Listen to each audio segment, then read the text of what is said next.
Friends, ಹೇಗಿದ್ದೀರಾ? ಎಲ್ಲರೂ ಆರಾಮಿದ್ದೀರಾ ಅಂದ್ಕೋತೀನಿ. ನನ್ನ ಇವತ್ತಿನ ವ್ಲಾಗ್ನ ನಾನು ಮಾರ್ನಿಂಗಿಂದ ಶುರು ಮಾಡ್ತಿದ್ದೀನಿ. ಸೊ ವೆಲ್ಕಮ್ ಟು ಸ್ವೀಕೃತಿ. ಇವತ್ತು ಮಾರ್ನಿಂಗ್ ಟಿಫನ್ಗೆ ನಾನು ಚಪಾತಿ ಮತ್ತು ಕ್ಯಾಪ್ಸಿಕಮ್ ಮಸಾಲ ಕರ್ರಿ ಮಾಡ್ತಿದ್ದೀನಿ. ಇವತ್ತಂತೂ ಬ್ಯುಸಿ ಡೇ ಅಂತಲೇ ಹೇಳ್ಬಹುದು. ಮಾರ್ನಿಂಗ್ ಬೇಗ ಎದ್ದು ತಿಂಡಿ ಮಾಡಿಟ್ಟು ನಮ್ಮ ಅಮ್ಮನೂರಿಗೆ ಹೋಗೋಣ ಅಂದ್ಕೊಂಡಿದ್ದೆ. ಬೆಳಗ್ಗೆ ಬೇಗ ಎದ್ದರೆ ಕರೆಂಟ್ ಬೇರೆ ಇರಲಿಲ್ಲ.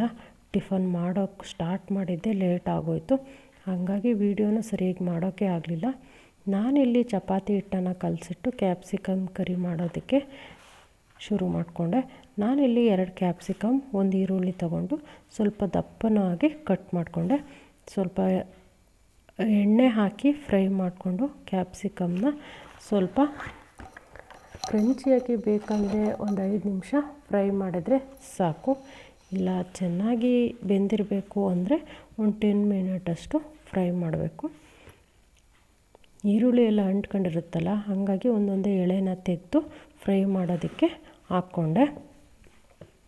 ಫ್ರೈ ಎಲ್ಲ ಆದಮೇಲೆ ಅದನ್ನೊಂದು ಪಾತ್ರೆಗೆ ತೆಗೆದಿಟ್ಕೊಂಡು ಅದೇ ಬಾಣಲೆಗೆ 1 ಈರುಳ್ಳಿ, 1-2 ಟೊಮೊಟೊ ಮತ್ತು 1-4 ಕೆಂಪು ಒಣಮೆಣಸಿನ್ಕಾಯಿ ಪೀಸನ್ನು ಮತ್ತು 1-2 ಚಕ್ಕೆ, ಮೊಗ್ಗು, ಸ್ವಲ್ಪ ಜೀರಿಗೆ ಹಾಕಿ ಫ್ರೈ ಮಾಡಿಟ್ಕೊಂಡೆ. ಅದು ಫ್ರೈ ಆಗೋ ಅಷ್ಟರಲ್ಲಿ ಒಂದು ಬೌಲ್ಗೆ 1 ಕಾಫಿ ಕಪ್ಪಷ್ಟು ಮೊಸರು ಹಾಕಿ ತಗೊಂಡು ಅದಕ್ಕೆ ಅರ್ಧ ಟೇಬಲ್ ಸ್ಪೂನಷ್ಟು ಸಾಂಬಾರು ಪೌಡರ್, ಅರ್ಧ ಟೇಬಲ್ ಸ್ಪೂನಷ್ಟು ಗರಂ ಮಸಾಲ ಹಾಕಿ ಕಲಸಿಟ್ಕೊಂಡೆ. ಅಷ್ಟರಲ್ಲಿ ಈರುಳ್ಳಿ ಟೊಮೊಟೊನೂ ಫ್ರೈ ಆಗಿದೆ. ಅದನ್ನು ತೆಗೆದು ಮಿಕ್ಸಿ ಮಾಡಿಟ್ಕೊಂಡೆ. ಅದು ಮಿಕ್ಸಿ ಆಗೋ ಅಷ್ಟರಲ್ಲಿ ಒಗ್ಗರಣೆ ಮಾಡೋದಕ್ಕೆ ಇಟ್ಕೊಂಡೆ. ಒಗ್ಗರಣೆಗೆ ಎಣ್ಣೆ ಹಾಕಿ ಸಾಸಿವೆ ಹಾಕಿ ಮಿಕ್ಸಿ ಮಾಡಿರುವಂತಹ ಟೊಮೊಟೊ ಕರಿನ ಹಾಕಿ ಒಂದು 5 ಮಿನಿಟ್ಸ್ ಅಷ್ಟು ಕುದಿಸ್ಬೇಕು.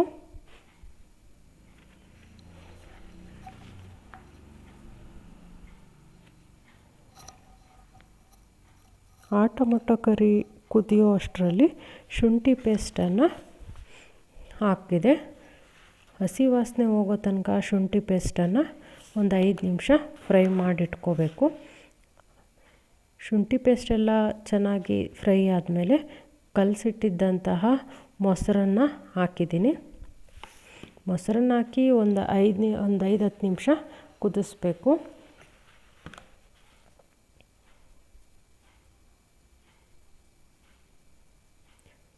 ಮೊಸರನ್ನು ಜಾಸ್ತಿ ಹಾಕಿದ್ರೆ ಅದು ಒಡೆದೋಗುತ್ತೆ, ಹಂಗಾಗಿ ಸ್ವಲ್ಪ ಮೊಸರು ಹಾಕಿ ಕುದಿಸಿ ಅದ ನಂತರ ಫ್ರೈ ಮಾಡಿಟ್ಕೊಂಡಿದ್ದಂತಹ ಕ್ಯಾಪ್ಸಿಕಮ್ ಮತ್ತು ಈರುಳ್ಳಿನ ಹಾಕಿದೆ. ಅದನ್ನೊಂದು 5 ನಿಮಿಷ ಅಷ್ಟು ಕುದಿಸಿ ಹುರಿಗಡಲೆ ಬರುತ್ತಲ್ಲ, ಅದನ್ನು ಸ್ವಲ್ಪ ಕುಟ್ಟಾಣಿಲಿ ಹಾಕ್ಕೊಂಡು ಕುಟ್ಟಿ ಹಾಕ್ತಿದ್ದೀನಿ. ಕಡಲೆ ಪುಡಿನ ಹಾಕಿ ರುಚಿಗೆ ತಕ್ಕಷ್ಟು ಉಪ್ಪನ್ನು ಹಾಕಿ ಅದನ್ನು ಕುದಿಯೋಕೆ ಬಿಟ್ಟು ಅಷ್ಟರಲ್ಲಿ ಕಲಸಿಟ್ಟಿದ್ದಂತಹ ಚಪಾತಿ ಹಿಟ್ಟನ್ನು ನಾದ್ಕೊಂಡು ಚಪಾತಿನೂ ರೆಡಿ ಮಾಡಿಕೊಂಡೆ. ಚಪಾತಿನೆಲ್ಲ ಹರ್ಕೊಂಡು ಬೇಯಿಸೋದ್ರೊಳಗೆ ಕ್ಯಾಪ್ಸಿಕಮ್ ಕರಿನೂ ರೆಡಿ ಆಯಿತು. ಮಗನಿಗೆ ತಿಂಡಿ ಹಾಕ್ಕೊಟ್ಟು ಲಂಚ್ ಬಾಕ್ಸ್ಗೆ ರೆಡಿ ಮಾಡಿ ಮಗ ಕಾಲೇಜಿಗೆ ಹೋದ್ಮೇಲೆ ನಾನು ತಿಂಡಿ ಮುಗಿಸಿ ಮನೆ ಕೆಲಸನೆಲ್ಲ ಮುಗಿಸಿ ನಾನು ಅಮ್ಮನ ಮನೆಗೆ 9:30 ಹೊರಟೆ. ಟಿಪ್ಟೂರು ಹೋಗೋ ಅಷ್ಟರಲ್ಲಿ 12 ಗಂಟೆನೇ ಆಗಿತ್ತು. ನನ್ನ ತಂಗಿ ಬಂದಿದ್ದರಿಂದ ನಾವು ದೇವಸ್ಥಾನಗಳಿಗೆ ಹೋಗಿ ಬರೋಣ ಅಂತ ಹೊರಟ್ವಿ. ನಾವು ಹೋಗಿದ್ದು ತಿಪ್ಟೂರು ತಾಲೂಕಲ್ಲಿರೋ ಅತ್ಯಾಳ ನರಸಿಂಹಸ್ವಾಮಿ ಬೆಟ್ಟಕ್ಕೆ. ಅದು KB ಕ್ರಾಸಿಂದ ಒಂದು 5-6 ಕಿಲೋಮೀಟರ್ ಆಗುತ್ತೆ ಅನಿಸುತ್ತೆ. ಬೆಂಗಳೂರು ಶಿವಮೊಗ್ಗ ಹೈವೇ ರೋಡಲ್ಲೇ ಸಿಗುತ್ತೆ. ಇದು ಒಂದು ಐತಿಹಾಸಿಕ ದೇವಾಲಯ ಅಂತಲೇ ಹೇಳ್ಬೋದು.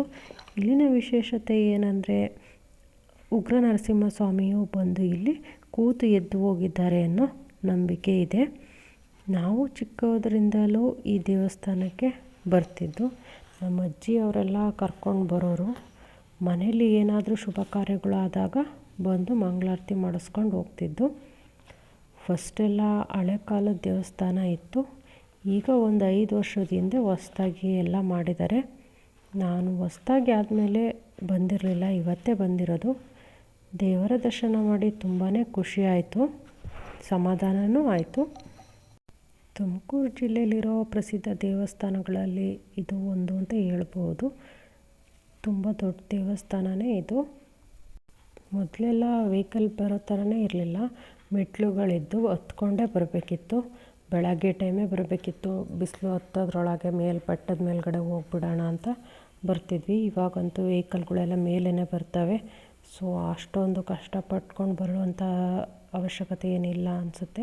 ಯಾವಾಗ ಬೇಕಾದರೂ ಬರ್ಬೋದು ಈ ದೇವಸ್ಥಾನಕ್ಕೆ. ದೇವಸ್ಥಾನ ಅಂತೂ ಇತ್ತೀಚೆಗಂತೂ ತುಂಬ ಚೆನ್ನಾಗಿಯೇ ಮಾಡಿದ್ದಾರೆ. ದೇವಸ್ಥಾನನ ನೋಡಿ ತುಂಬಾ ಖುಷಿ ಅನ್ನಿಸ್ತು. ಫಸ್ಟೆಲ್ಲ ಎಷ್ಟು ಕಷ್ಟಪಟ್ಕೊಂಡು ಬರ್ತಿದ್ವಿ, ಈಗೆಲ್ಲ ಎಷ್ಟು ಆರಾಮಾಗಿ ಬರಬಹುದು ಅಂತ. ಬೆಟ್ಟದ ಮೇಲಿಂದ ಸುತ್ತಾನು ನೋಡ್ತಿದ್ರೆ ಆ ವ್ಯೂ ತುಂಬಾ ಖುಷಿ ಕೊಡುತ್ತೆ. ಪ್ರಪಂಚ ಎಷ್ಟು ಚಿಕ್ಕದು ಅಂತ ಅನಿಸುತ್ತೆ. ನಾವು ಅಲ್ಲಿಂದ ಹೋಗಿದ್ದು ಬಾಣದ ರಂಗನಾಥ ಸ್ವಾಮಿ ದೇವಸ್ಥಾನಕ್ಕೆ. ಅದು ಕೂಡ ತುಂಬ ಪುರಾತನ ದೇವಸ್ಥಾನನೇ. ಹತ್ತೇಳು ಬೆಟ್ಟಕ್ಕೆ ಬಂದಾಗೆಲ್ಲ ಈ ದೇವಸ್ಥಾನಕ್ಕೂ ಬಂದು ಹೋಗ್ತಿದ್ದು. ಇವಾಗೆಲ್ಲ ಈ ದೇವಸ್ಥಾನನೂ ಕೆಡವಿಬಿಟ್ಟು ಹೊಸ್ದಾಗೆಲ್ಲ ಮಾಡಿದ್ದಾರೆ. ಈ ಊರಿಗಂತೂ ಬಸ್ಸಿನ ವ್ಯವಸ್ಥೆನೇ ಇರಲಿಲ್ಲ. ಹತ್ತೇಳು ಹತ್ರದಿಂದನೇ ನಡ್ಕೊಂಡು ಬರಬೇಕಿತ್ತು. ನಾವು ಅವಾಗೆಲ್ಲ ಬರ್ತಿದ್ವಿ. ಬಟ್ ಇವಾಗೆಲ್ಲ ಚೆನ್ನಾಗಿ ರೋಡೆಲ್ಲ ಮಾಡಿದ್ದಾರೆ, ವೆಹಿಕಲ್ ಬರೋ ಥರನೇ ಮಾಡಿದ್ದಾರೆ. ಇಲ್ಲಿನ ವಿಶೇಷತೆ ಏನಂದರೆ ಇಲ್ಲಿ ಹಾವು, ಚೇಳು, ನಾಯಿ, ನರಿ, ಇಲ್ಲಿ ಗೋಸಂಬಿ ಇವೆಲ್ಲ ಕಚ್ಚಿದರೆ ಔಷಧಿ ಕೊಡ್ತಿದ್ರು. ಬಟ್ ಈಗ ಅದೆಲ್ಲನೂ ನಡೆಸ್ತಿಲ್ವಂತೆ. ಮೊದಲೆಲ್ಲ ಹಿಂಗೆ ಹೇಳೋರು. ಇಲ್ಲಿ ಇರೋ ನಾಗರಕಲ್ಲುಗಳನ್ನ ನೋಡಿದ್ರೆ ಗೊತ್ತಾಗುತ್ತೆ ಇಲ್ಲಿನ ವಿಶೇಷತೆ ಏನು ಅಂತ. ದೇವಸ್ಥಾನದ ಸುತ್ತಾನೂ ನಾಗರಕಲ್ಲುಗಳಿವೆ. ಹಾಗಾಗಿ ಇಲ್ಲಿ ನಾಗರ ದೇವರಿಗೆ ಹಾವು ಕಚ್ಚಿದ್ರೆ ಇದಕ್ಕೆಲ್ಲ ಔಷಧಿ ಕೊಡ್ತಾರೆ ಅಂತ ಅನ್ನೋರು. ಇಲ್ಲೆಲ್ಲ ನಾಗರ ಪೂಜೆನೇ ಜಾಸ್ತಿ ನಡೀತಿತ್ತು. ನಾವು ಅಲ್ಲಿಂದ ಹೊರಟಿದ್ದು ರಂಗಾಪುರಕ್ಕೆ. ರಂಗಾಪುರದಲ್ಲಿರೋ ಗುರುಪರದೇಶ್ವರಿ ಮಠಕ್ಕೆ. ಇಲ್ಲಿನ ವಿಶೇಷತೆ ತುಂಬಾ ಇದೆ. ಇಲ್ಲಿ ಮಠದ ಜೊತೆಗೆ ಜ್ಞಾನದ ಕೇಂದ್ರವೇ ಆಗಿದೆ. ಇವೆಲ್ಲ ಗುರುಪರದೇಶ್ವರಿ ಸ್ವಾಮೀಜಿಗಳ ಗದ್ದಿಗೆಗಳಾಗಿವೆ. ಗದ್ದಿಗೆಯ ಸುತ್ತ ಎಷ್ಟು ಬ್ಯೂಟಿಫುಲ್ ಪಾರ್ಕ್ ಮಾಡಿದ್ದಾರೆ ನೋಡಿ. ಇದನ್ನೆಲ್ಲ ನೋಡ್ತಿದ್ರೆ ನಾವು ಗದ್ದಿಗೆಗೆ ಬಂದಿದ್ದೀವ, ಇಲ್ಲ ಯಾವ್ದಾದ್ರು ಪಾರ್ಕಲ್ಲಿದ್ದೀವ ಅನ್ನೋಷ್ಟು ಸುಂದರವಾಗಿದೆ ಇವೆಲ್ಲ. ಮಠಕ್ಕೆ ಬರೋ ಭಕ್ತರಿಗೆ ಮಠದ ಜೊತೆಗೆ ಈ ಪಾರ್ಕ್ನ ಸೌಂದರ್ಯನೂ ನಮ್ಮನ್ನು ಸೆಳೆಯುತ್ತೆ. ಪ್ರತಿ ಪೌರ್ಣಮಿಲಿ ವಿಶೇಷ ಪೂಜೆ ಇರುತ್ತೆ. ತುಂಬಾ ಇತಿಹಾಸ ಇರೋ ಮಠ ಇದು. ಸಾವಿರಾರು ವರ್ಷಗಳಿಂದಲೂ ಈ ಮಠ ಇದೆ.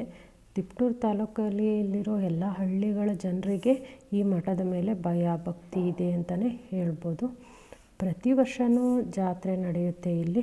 ಸುತ್ತಮುತ್ತಲಿನ ಹಳ್ಳಿಯ ಜನರಿಗೆ ನ್ಯಾಯ ಕೇಂದ್ರನೇ ಅಂತಲೇ ಹೇಳಬಹುದು. ಅಕ್ಕಪಕ್ಕದಲ್ಲಿ ಯಾವ ಹಳ್ಳಿಗಳಲ್ಲೆಲ್ಲ ಏನಾದರೂ ಗಲಾಟೆ ಆದರೆ ಇಲ್ಲಿನ ಸ್ವಾಮೀಜಿಗಳಿಂದಲೇ ನ್ಯಾಯ ತೀರ್ಮಾನಕ್ಕೆ ಬರ್ತಾರೆ. ಅಷ್ಟು ಭಯ ಇದೆ ಈ ಮಠದ ಮೇಲೆ ಅಂತಲೇ ಹೇಳಬಹುದು. ನನಗಂತೂ ಈ ಪಾರ್ಕ್ನ ನೋಡಿ ತುಂಬಾ ಖುಷಿ ಅನ್ನಿಸ್ತು. ಏಕೆಂದರೆ ಫಸ್ಟೆಲ್ಲ ನಾವು ಚಿಕ್ಕವರಿದ್ದಾಗ ಬಂದಾಗ ಈ ಥರ ಎಲ್ಲ ಇರಲೇ ಇಲ್ಲ. ಇವಾಗಂತೂ ತುಂಬಾ ಇಂಪ್ರೂವ್ ಆಗಿದೆ ಮಠನ ನೋಡಿನೇ ಖುಷಿ ಆಯಿತು. ಇದು ನಿಜವಾಗ್ಲೂ ನಮ್ಮ ತಿಪಟೂರಲ್ಲಿ ತಾಲೂಕಲ್ಲಿರೋ ಮಠನ ಇಲ್ಲ ಹೊರಗಡೆ ಯಾವುದಾದ್ರೂ ಪಾರ್ಕಿಗೆ ಬಂದಿದ್ದೀನ ಅಂತ ಅನಿಸೋಯ್ತು. ಅಷ್ಟು ಥರದ ಹೂಗಳು ಮತ್ತು ನೀರಿನ ಫೌಂಟೇನ್ಸು ಎಲ್ಲ ನೋಡಿ ತುಂಬಾ ಖುಷಿಯಾಯಿತು. ನಾವು ಈ ಥರ ದೇವಸ್ಥಾನಗಳನ್ನ ನೋಡೋಕ್ಕೆ, ಟೂರಿಂಗ್ ಪ್ಲೇಸ್ಗಳು ನೋಡೋಕ್ಕೆ ಹೊರಗಡೆ ಹೋಗ್ತೀವಿ. ಬಟ್ ನಮ್ಮಲ್ಲೇ ಇರುವಂತಹ ಈ ಥರದ ಕ್ಷೇತ್ರಗಳಿಗೆ ಬಂದು ನಾವು ನೋಡೋದೇ ಇಲ್ಲ. ಸೊ ಇದನ್ನೆಲ್ಲ ನೋಡಿ ತುಂಬಾ ಖುಷಿ ಅನ್ನಿಸ್ತು. ನಾವು ಮಠಕ್ಕೆ ಬಂದಾಗ ಸುಮಾರು 3 ಗಂಟೆನೇ ಆಗಿತ್ತು. ಆದರೂ ಇಲ್ಲಿನ ಹಸಿರು ವಾತಾವರಣ ನೋಡಿ ನಮ್ಗೆ ಅಷ್ಟು ಬಿಸಿಲೇ ಅನ್ನಿಸ್ಲಿಲ್ಲ. ಅಷ್ಟು ತಂಪು ಅನಿಸೋದು, ಅಷ್ಟು ಕೂಲಾಗಿತ್ತು. ಈ ಜಾಗ ಮಠದ ಹಳೆಯ ಸ್ವಾಮೀಜಿಗಳ ಗದ್ದಿಗೆಗಳಾದರೂ ಎಷ್ಟು ಕ್ಲೀನಾಗಿ ಮೇಂಟೈನ್ ಮಾಡಿದ್ದಾರೆ ಅಂತಂದರೆ ನೋಡೋದಕ್ಕೆ ತುಂಬ ಖುಷಿ ಅನಿಸುತ್ತೆ. ಬಂದ ಜನರಿಗೂ ಬೇಜಾರು ಅನಿಸಲ್ಲ, ಅಷ್ಟು ಚೆನ್ನಾಗಿತ್ತು ಈ ಮಠ. ಇವು ಸ್ವಾಮೀಜಿಗಳ 1ನೇ ಮತ್ತು 2ನೇ 3ನೇ 4ನೇ ಸ್ವಾಮೀಜಿಯ ಗದ್ದಿಗೆಗಳು. ಮಠದಿಂದ ವರ್ಷಕ್ಕೊಮ್ಮೆ ದೇಣಿಗೆಗೆ ಅಂತ ಬರ್ತಾರೆ. ತಿಪಟೂರು ತಾಲೂಕಿನ ಎಲ್ಲ ಹಳ್ಳಿಗಳಿಂದನೂ ಈ ಮಠಕ್ಕೆ ದೇಣಿಗೆ ಸಂಗ್ರಹವಾಗುತ್ತೆ. ನಾವು ಚಿಕ್ಕವರಿದ್ದಂತೆಲ್ಲೂ ಈ ಕಾರ್ಯಗಳು ನಡೀತಾನೇ ಇದೆ. ನಾನು, ನಮ್ಮಮ್ಮ, ತಂಗಿ ಎಲ್ಲರೂ ಈ ಮಠಕ್ಕೆ ಬಂದೇ ತುಂಬ ದಿನ ಆಗಿತ್ತು. ಇದನ್ನೆಲ್ಲ ನೋಡಿ ತುಂಬಾ ಖುಷಿನೂ ಆಯಿತು. ಗದ್ದಿಗೆಗಳು ಫಸ್ಟೆಲ್ಲ ಓಪನೇ ಇರ್ತಿತ್ತು, ಇವಾಗೆಲ್ಲ ಲಾಕ್ ಮಾಡಿದ್ದಾರೆ. ಫಸ್ಟೆಲ್ಲ ಹಂಗೆ ಕಲ್ಲಲ್ಲಿ ಕಟ್ಟಿದ್ದು ಇತ್ತು ಕಟ್ಟಡ. ಈಗೆಲ್ಲ ಅದಕ್ಕೆಲ್ಲ ಬೆಳ್ಳಿದು ಲೇಪನ ಮಾಡಿದ್ದಾರೆ. ಹಾಗಾಗಿ ಪ್ರೊಟೆಕ್ಷನ್ ಬೇಕಂತಲೇ ಏನೋ ಒಟ್ಟು ಕ್ಲೋಸ್ ಆಗಿತ್ತು. ಬೆಳಗ್ಗೆ ಸಂಜೆ ಅಷ್ಟೇ ಅಂತೆ ಪೂಜೆಗೆ ತೆಗಿಯೋದು. ನಾವು ಇದನ್ನೆಲ್ಲ ನೋಡಿಕೊಂಡು ಮಠದ ಮನೆ ಹತ್ರ ಹೊರಟ್ವಿ. ಮಠದ ಮನೆ ಎದುರುಗಡೆ ಒಂದು ದೇವಸ್ಥಾನ ಇದೆ, ರಂಗನಾಥ ಸ್ವಾಮಿ ದೇವಸ್ಥಾನ ಅಂತ ಅಂದ್ಬಿಟ್ಟು. ಈ ರಂಗನಾಥ ಸ್ವಾಮಿ ದೇವಸ್ಥಾನದಿಂದಲೇ ಇದು ಊರಿಗೆ ರಂಗಾಪುರ ಅಂತ ಹೆಸರು ಬಂದಿರೋದು. ಸೊ ಇದು ಊರಿನ ದೇವಸ್ಥಾನ. ಇಲ್ಲಿ ದೇವಸ್ಥಾನದ ಸುತ್ತ ಹಾಗೆ ಚಿಕ್ಕ ಚಿಕ್ಕದಾಗಿ ವಿಗ್ರಹಗಳನ್ನು ಕೆತ್ತಿದ್ದಾರೆ. ಈ ವಿಗ್ರಹಗಳಿಗೆ ಬೆಣ್ಣೆನ ತಂದು ಎಲ್ಲರೂ ಹಚ್ತಿರ್ತಾರೆ. ಸೊ ದೇವ್ರೂ ತಂಪಾಗಿರುತ್ತೆ ಅಂತ ಅಂದ್ಬಿಟ್ಟು ಏನಾದರೂ ಕಾಯಿಲೆ ಏನಾದರೂ ಬಂದಿದ್ದರೆ ಹಿಂಗೆ ತಂದ್ಬಿಟ್ಟು ಬೆಣ್ಣೆ ಹಚ್ಚೋದು ಇಲ್ಲಿನ ಸಂಪ್ರದಾಯ. ನಾವು ಚಿಕ್ಕವರಿದ್ದಾಗೆಲ್ಲ ಇಷ್ಟೊಂದೆಲ್ಲ ಇಂಪ್ರೂವ್ ಇರಲಿಲ್ಲ. ಈಗಂತೂ ತುಂಬ ಚೆನ್ನಾಗಿಯೇ ಮಾಡಿದ್ದಾರೆ ದೇವಸ್ಥಾನನ. ದೇವಸ್ಥಾನ ಎಲ್ಲ ನೋಡಿಕೊಂಡು ನಾವೀಗ ಮಠದ ಮನೆ ಹತ್ರ ಹೊರಟ್ವಿ. ಮಠದ ಮನೆ ಎದುರುಗಡೆ ಈ ದೇವಸ್ಥಾನನೂ ಇರೋದು. ಮಠದಲ್ಲಿ ಸ್ವಾಮೀಜಿಗಳಿದ್ರಂತೆ, ಆದರೆ ಪೂಜೆ ಏನೋ ಮಾಡ್ಕೊತಿದ್ರು ಅಂದ್ಬಿಟ್ಟು ಸಂಜೆ ಅಷ್ಟರಲ್ಲಿ ಸಿಗ್ತಾರೆ ಅಂತಂದರು. ನಾವು ಅಷ್ಟರಲ್ಲಿ ಮಠದಲ್ಲಿರೋ ಬೇರೆ ಬೇರೆ ಕಡೆನೂ ನೋಡ್ಕೊಂಡು ಬರೋಣ ಅಂತ ಹೊರಟ್ವಿ. ಇದು ಈಗ ಇರೋ ಸ್ವಾಮೀಜಿಯವರು ಇರೋಂಥ ಮಠದ ಮನೆ. ಈ ಮಠದ ಮನೆ ಹತ್ರನೇ ಇನ್ನೊಂದು ಗದ್ದಿಗೆ ಇದೆ. ಅದಂತೂ ಸ್ವಲ್ಪ ಸ್ಪೆಷಲ್ ಅಂತಲೇ ಹೇಳ್ಬೋದು. ಹುರುಗದ್ದಿಗೆ ಅಂತ ಅಂತಾರೆ. ಈ ಗದ್ದಿಗೆಯು ಮೇಲೆ ಜೋಳ ಹಾಕಿದ್ರೆ ಜೋಳದ ಪುರಿ ಆಗುತ್ತಂತೆ, ಅಷ್ಟು ಶಕ್ತಿಶಾಲಿ ಅಂತಾರೆ. ಇದು ಯಾವಾಗಲೂ ಓಪನ್ ಇರಲ್ಲ, ಬೆಳಗ್ಗೆ ಸಂಜೆ ಅಷ್ಟೇ ಓಪನ್ ಇರುತ್ತೆ, ಪೂಜೆ ಟೈಮಲ್ಲಿ ಅಷ್ಟೇ. ಈ ಹುರುಗದ್ದಿಗೆಯು ಮಠದ ಮೊದಲನೇ ಸ್ವಾಮೀಜಿಯವರ ಗದ್ದಿಗೆಯಾಗಿದೆ. ಈ ಹುರುಗದ್ದಿಗೆಗೆ ಜನ ಎಲ್ಲ ಹೆದರೋದು. ಇದ್ರ ಮೇಲೆ ಯಾರೂ ಆಣೆ ಮಾಡೋಂಗಿಲ್ಲ. ನ್ಯಾಯ ತೀರ್ಮಾನ ಮಾಡಿಸೋದಾದರೆ ಅಲ್ಲಿಗೆ ಕರ್ಕೊಂಡೋಗಿ ನ್ಯಾಯ ತೀರ್ಮಾನ ಮಾಡಿಸ್ತಾರೆ. ಹಂಗಾಗಿ ಇಲ್ಲಿ ಬರೋರೆಲ್ಲ ಸ್ವಲ್ಪ ಹೆದರ್ಕೊಂಡೇ ಬರೋದು. ನಾವು ಅಲ್ಲಿಂದ ಹೊರಟಿದ್ದು ಊಟದ ಹಾಲ್ ಹತ್ರ. ಊಟದ ಹಾಲ್ ಎಷ್ಟು ದೊಡ್ಡದಾಗಿ ಮಾಡಿದ್ದಾರೆ ಅಂತ ಅಂದರೆ ಅಷ್ಟು ಚೆನ್ನಾಗಿ ಮಾಡಿದ್ದಾರೆ. ಈ ಕಟ್ಟಡಗಳನ್ನೆಲ್ಲ ಇತ್ತೀಚೆಗೆ ಕಟ್ಟಿರುವಂಥ ಕಟ್ಟಡಗಳು. ಈ ಮಠವನ್ನು ನಾನು ಜ್ಞಾನದ ಕೇಂದ್ರ ಅಂತ ಯಾಕೆ ಹೇಳಿದೆ ಅಂತಂದರೆ ಇಲ್ಲಿ LKG UKG ಇಂದ ಹಿಡಿದು ITA ಸೆಕೆಂಡ್ PU ತನಕನೂ ಎಲ್ಲ ವಿದ್ಯಾ ವ್ಯವಸ್ಥೆ ಇದೆ. ಹಾಗಾಗಿ ಇದನ್ನು ವಿದ್ಯಾ ಕೇಂದ್ರ ಅಂತಲೇ ಹೇಳ್ಬೋದು. ನೋಡಿ, ಇದು ಮಕ್ಕಳುಗಳು ಉಳ್ಕೊಳೋದಕ್ಕೆ ಮಾಡಿರುವಂಥ ಹಾಸ್ಟೆಲ್ಲು. ಹಾಗಾಗಿ ಮಕ್ಕಳು ಎನಿ ಟೈಮ್ ಇರ್ತಾರೆ. ಹಾಗಾಗಿ ದಿನದ 3 ಹೊತ್ತು ಇಲ್ಲಿ ತಿಂಡಿ ಊಟ ಎಲ್ಲ ವ್ಯವಸ್ಥೆನೂ ಇರುತ್ತೆ. ಈ ಬಿಲ್ಡಿಂಗ್ನೆಲ್ಲ ನೋಡ್ತಾ ಇದ್ದರೆ ನಿಜವಾಗ್ಲೂ ಈ ಕಾಲದಲ್ಲಿ ಎಷ್ಟು ಚೆನ್ನಾಗಿ ಮಠನೆಲ್ಲ ನಡೆಸ್ಕೊಂಡು ಹೋಗ್ತಿದ್ದಾರೆ ಅಂತ ಅಂದರೆ ನಿಜವಾಗ್ಲೂ ಗ್ರೇಟೇ ಅನಿಸುತ್ತೆ. ನೋಡಿ, ಹೀಗಿತ್ತು ನಮ್ಮ ರಂಗಾಪುರದ ಮಠ. ತಿಪ್ಟೂರು ಕಡೆ ಹೋದರೆ ಈ ರಂಗಾಪುರಕ್ಕೆ ಒಂದ್ಸರಿ ವಿಸಿಟ್ ಮಾಡಿ ಅಂತ ಹೇಳ್ತಾ, ನನ್ನ ಇವತ್ತಿನ ಈ ವಿಡಿಯೋ ನಿಮಗೆ ಇಷ್ಟ ಆದರೆ ವಿಡಿಯೋನ ಲೈಕ್ ಮಾಡಿ, ಹೊಸದಾಗಿ ನೋಡ್ತಿದ್ದು ಚಾನಲ್ನ ಸಬ್ಸ್ಕ್ರೈಬ್ ಮಾಡಿ. Thank you.